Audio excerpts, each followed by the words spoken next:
Ang boto ng isang tao ay kailanman hindi dapat nabibili, lalo nang hindi dapat ito namamanipula. Dahil bukod sa isang pangunahing karapatan ng isang individual ang pagboto, karapatan din niya na magkaroon ng sariling pagpapasya.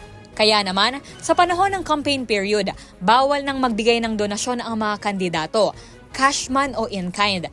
Sakop nito ang gastos ng mga kandidato para sa pagpaparepair ng mga daan, tulay o mga ospital at simbahan o kahit anong pasilidad na ginagamit ng publiko. Ito kasi ay paraan ng panliligaw ng mga kandidato na maaaring magmanipula ng kanilang desisyon. Nakasaad ito sa Batas Pambansa bilang 881 o BP 881, ang Omnibus Election Code ng Pilipinas. Maski ang mga kamag-anak ng kandidato, kabilang dyan ang mga lolo, apo, tiyo at tiya at mga pamangkin, gayon din ang campaign manager ng kandidato at mga tumatayong kinatawan nito, ay pinagbabawalan na mamigay o magpaabot ng donasyon. Ito ay para mapanatili ang integridad ng halalan. Maliban na lang kung ang gawain ito ay customary o habitually o madalas nang ginagawa ng kandidato bago pa ito tumakbo o bago pa ang panahon ng eleksyon.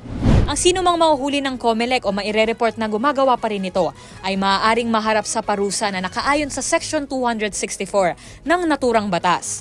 Maaaring makulong ang kandidatong sangkot ng hindi bababa sa 1 taon at hindi hihigit sa 6 na taon.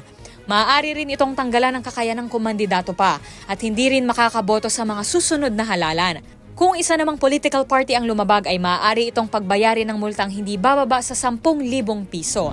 Kung mayroon pa kayong nahuling ipinagbabawal na akto o kaya naman ay mayroon kayong reklamo, itag nyo kami sa DZRH. Hoy! Bawal yan!